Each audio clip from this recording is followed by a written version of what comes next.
pessoal, sou a Eliana Oliveira, sejam todos bem-vindos ao programa Saúde EITEF. Hoje o tema do nosso programa, pessoal, que vamos abordar é a ortotanásia. O que significa ortotanásia? Porque é um assunto que ainda divide opiniões. Então, para responder a essas e outras perguntas, nós vamos ter 3 convidados muito especiais. É a doutora Maria Clara, a líder religiosa Leisiane e Juliana, que nos contará a sua experiência na família. Só lembrando, pessoal, a ortotanásia ela foi regulamentada aqui no Brasil em 2006, mas foi suspensa em 2007 pelo Ministério Público Federal. Só que em 2010, o Ministério Público ele deu um novo parecer, reconhecendo que a ortotanásia ela não ofende o ordenamento jurídico.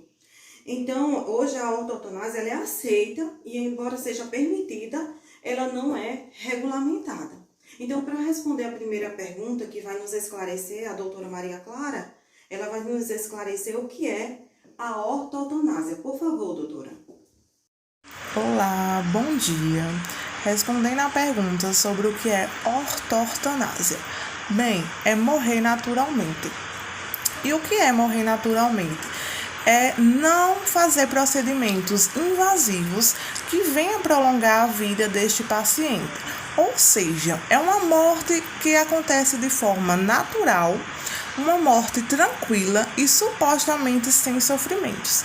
É a conhecida morte na hora certa.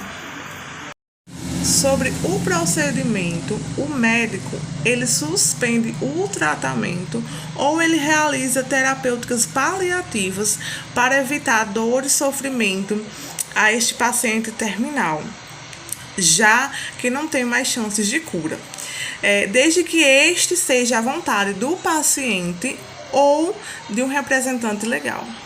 Obrigada, doutora Maria Clara, por nos esclarecer o que é a ortotanásia e também quais os procedimentos.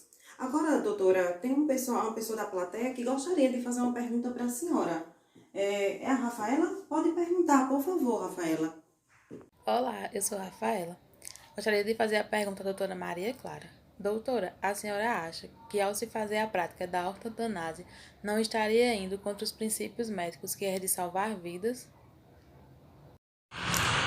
Bem, na medicina existem quadros clínicos irreversíveis, onde muitos dos pacientes passam por terríveis dores e sofrimentos. Esses pacientes, eles almejam a morte na hora certa, ou seja, a conhecida ortotanásia. Como forma de se livrar desse sofrimento, esses pacientes, eles recusam o uso da tecnologia, que permite a vida quando já não há mais nada a se fazer. A interferência do médico muitas das vezes só resultam em mais dor e sofrimento a esse paciente. Então essa escolha acaba sendo a melhor a se fazer, dando ao paciente muitas das vezes a opção de poder ir para casa. Pessoal, a Jacira também aqui na plateia, ela gostaria de expressar a sua opinião. Por favor. Bom dia, pessoal. Eu me chamo Jacira. Estou aqui para dar meu ponto de vista sobre ortotanásia. Bem, eu acho que ainda seja um assunto um pouco meio crítico, mas no meu ponto de vista eu acho corretíssimo. Gente, se um paciente não tem mais chance de cura, que está ali naquele leito só por ocupar o leito, só para prolongar os dias de vida, uns dias de vida mais sofrido para ele, para seus familiares, para quem está cuidando. Então, eu acho correto que esta pessoa seja conduzida para sua casa, para ser tratado por os seus familiares com mais dignidade. Até porque sabemos que muitas vezes enquanto este paciente está ocupando um leito sem possibilidades nenhuma de cura, há várias pessoas em filas esperando por sua vez, pessoas que têm 99% de chance de cura. Então, eu acho a ortotanásia corretíssima. Muito obrigada, Jacira, por expressar a sua opinião, viu? Agora, pessoal, vamos ouvir a experiência de Juliana. Ela vai nos contar a experiência na família dela. Por favor. Bom dia a todos. Eu me chamo Juliana. Um ente da minha família foi diagnosticado com a doença que não tinha cura. Então, os médicos aconselharam a gente a tomar essa decisão, pois ia ser um tratamento muito invasivo e muito doloroso e sofrido, pois como não tinha mais cura, ia só prolongar mais as dores dele e a vida dele, né? Muito obrigada, Juliana, por dividir conosco a sua experiência. Muito obrigada, viu? Agora, só que tem uma pessoa que acabou de mandar um vídeo, que é o João Batista, que ele gostaria de fazer uma pergunta para você. Meu nome é João Batista. A pergunta é a seguinte: Juliana, o que levou a família a tomar essa decisão? Devido a gente ter começado com o médico, a gente tomou a decisão de desligar todos os aparelhos, pois ele estava sofrendo e como não tinha mais cura, a família resolveu desligar. Muito obrigada, João, por expressar a sua opinião. Também pela pergunta que você fez à família de Juliana. Foi muito interessante. Mas a Lins, que está na plateia, gente, ela também gostaria de dar a opinião dela sobre o assunto. Olá, bom dia. A Resolução 1805, de 2016, do Conselho Federal de Medicina, artigo 1 diz: é permitido ao médico suspender ou limitar procedimentos e tratamentos que prolonguem a vida do doente, em fase terminal, de enfermidade grave e incurável, respeitando sempre a vontade do paciente ou de seu representante legal. Segundo o novo Código de Ética Médica, artigo 41, de parágrafo único, nos casos de doença incurável e terminal, deve o médico oferecer todos os cuidados paliativos disponíveis, sem empreender ações diagnósticas ou terapêuticas inúteis, levando sempre em consideração a vontade do paciente ou de seu representante legal. Ainda temos muito para avançar no âmbito legal. A previsão expressa em lei da ortotanásia como um fato atípico, ou seja, ilícito, acabaria com todas as discussões a respeito da sua permissão. Em tese, não haveria necessidade alguma de mudar a legislação, pois os direitos à liberdade e à dignidade humana estão previstos na Constituição Federal e devem ser aplicadas na interpretação do Código Penal. A norma penal deve ser interpretada de acordo com o bem jurídico tutelado, ou seja, o interesse de alguém que é protegido por lei. No caso da ortotanásia, repita-se, não há dolo de lesão ou perigo à vida. Pelo contrário, pretende-se preservar a dignidade humana de quem está em estado precário de saúde, sem perspectiva de cura e tomado pelo sofrimento. Agora, quem na plateia, pessoal, gostaria de fazer uma pergunta à líder religiosa, Leisiane? É você, Raira? Bom dia a todos. Meu nome é Raíra. Eu gostaria de fazer uma pergunta para Leisiane. Então, Leisiane, o que você diria para as pessoas que recebem diagnóstico de doenças terminais? Bom dia a todos. Eu me chamo Leisiane, sou evangélica. Estou aqui para dar o meu parecer, o meu ponto de vista sobre a prática da ortotanásia. Bem, com relação à pergunta que me foi feita sobre o que eu diria para alguém que foi diagnosticado com a doença terminal, eu diria para essa pessoa não desistir, né? Confiar sempre em Deus, manter a sua fé. O ato de você não desistir da sua vida é sempre um grande ato de fé, né? Então, se você acredita em Deus, consequentemente você acredita em milagres, né? E eu acredito que todos os recursos cabíveis para a manutenção da vida devem ser usados até o fim, né? Para mim, há sempre uma grande chance de cura no plano divino. Muito obrigada, Raira, pela sua pergunta. Tem mais alguém na plateia, gente, que gostaria de falar alguma experiência ou fazer alguma outra pergunta? Por favor, aproveitem, já que a doutora Maria Clara está aqui e Leisiane, para tirar as dúvidas de vocês. Tem mais alguém? Ah, tem você, Priscila? Pronto, pode fazer a pergunta.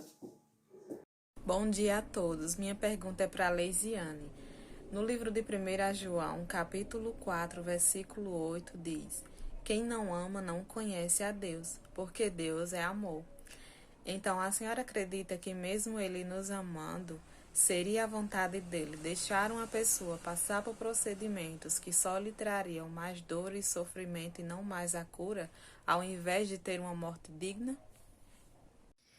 Bom, com relação a essa outra pergunta, eu acho que aqui não cabe questionarmos o amor divino, né? A gente sabe que o amor de Deus é algo inquestionável, inexplicável.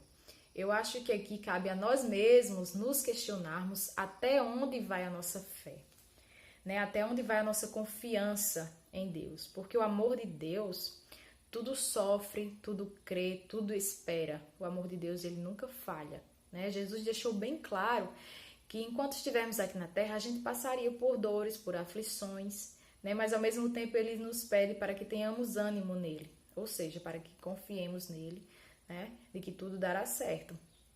E a causa das doenças, das dores, não pode ser atribuída a Deus, né? Foi o ser humano quem pecou e que, consequentemente com isso, trouxe as doenças, as dores, né? Jesus sofreu muito, Jesus também sofreu muito. Ele carregou a sua cruz até o fim, ele suportou o seu sofrimento até o fim. Então, se essa doença for a nossa cruz que tenhamos que carregar, então que sigamos o exemplo de Jesus e que carreguemos ela até o fim, sem desistir, né? Porque quando você deixa de usar recursos para a manutenção da sua vida, então você está desistindo, você está se entregando. Muito obrigada, Priscila, pela sua pergunta. Mulher, até eu fiquei impactada com a pergunta que você fez, né? E muito obrigada também à líder religiosa Leisiane, que respondeu a todas as perguntas aí junto com a doutora Maria Clara.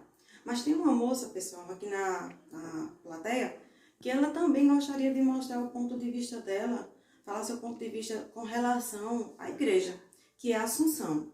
Fique à vontade, por favor, Assunção. Bom dia. Com relação ao tema que está sendo falado nesse programa Saúde ETF, eu gostaria de expor o meu ponto de vista com relação à ortotanásia. Eu caminho um lado pela ciência e o outro pela religiosidade. Com relação aos avanços da tecnologia, a ciência tem oferecido muito no sentido de prolongar a vida de um paciente que está em fase terminal, principalmente nesses tratamentos paliativos, né? Mas um paciente que já esgotou todas as possibilidades médicas e sobrevive através de aparelhos, tem qualidade de vida no isolamento de uma UTI? Eu fico angustiada pensando nessa solidão dentro de uma UTI, com aparelhos, aquele barulho daqueles equipamentos que não deixa a pessoa sossegar, a não ser que ela esteja numa fase muito, muito séria de um coma profundo. Muitas religiões hoje já aceitam a ortotanásia, que é tida como a morte correta, no momento certo, onde o indivíduo tem uma certa qualidade de vida no seio familiar, com a sua família, recebendo, dentro das possibilidades, né? Dentro das possibilidades, visita de amigos, de pessoas queridas. Por exemplo, o reverendo Paulo Moisés, ele diz que cabe à ciência reconhecer sua limitação e permitir ao ser humano que não seja forçado a se sujeitar aos recursos que promovem a distanásia, que é o prolongamento, vamos dizer assim, o prolongamento desnecessário da vida.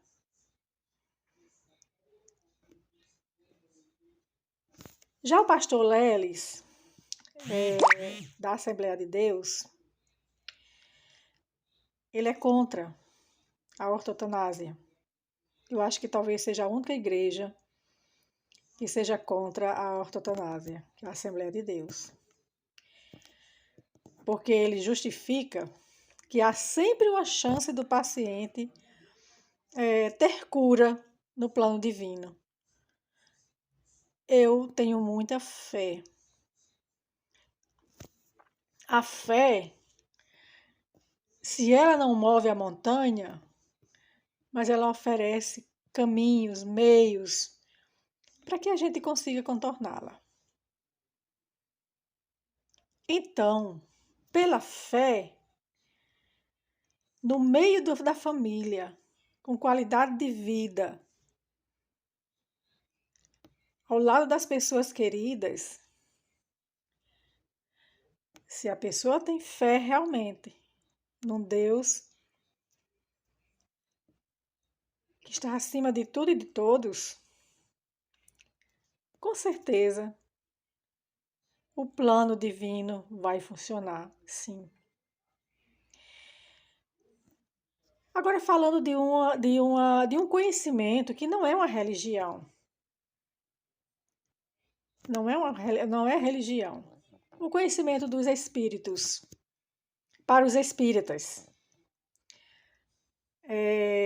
Essa proposta da ortotanásia, ela vai ao encontro de uma medicina humanizada, que enxerga a morte não como um castigo, como uma expiação. Ela não é uma inimiga, a morte não é uma inimiga. Mas o fato de morrer é visto como um momento em que a pessoa tem uma certa dignidade nesse momento tão difícil, onde a matéria vai se transformar em pó. Repito, o Espiritismo não é uma religião. Muitos consideram como uma doutrina, eu considero como um conhecimento. Para mim é um conhecimento muito, muito bonito, porque a palavra de Deus, através do conhecimento kardecista, é muito linda. O Evangelho é o mesmo. O conhecimento do Evangelho é explicado de forma mais clara. Que muitas vezes, por mais que a gente conheça a Bíblia, a gente se apega apenas a um ponto. E esse ponto direciona toda uma vida. E conhecer o Evangelho, para mim, no meu ponto de vista, é aceitar os desígnios de Deus. E a morte é um desígnio de Deus que você tem a hora, você nasceu. Se você nasce, você está morrendo a cada dia até chegar ao fim da morte final. Bom dia para todos. Está terminando e eu quero agradecer a todos aqueles que estão em casa mandando suas mensagens, como também a todos que estão na plateia fazendo suas perguntas, falando sobre suas experiências. Agradecer principalmente a Assunção, que agora falou, né, seu ponto de vista, e também a Maria Clara, principalmente, que é a doutora, a líder religiosa Leisiane, e assim também a Juliana, que nos contou a sua experiência. Tenho certeza que todos entenderam o que é realmente a ortotanásia. Também agradecer a direção do programa, que é Sanai, e próxima semana vamos falar sobre a saúde mental, saúde da mente e a saúde emocional, tá bom? Muito obrigada.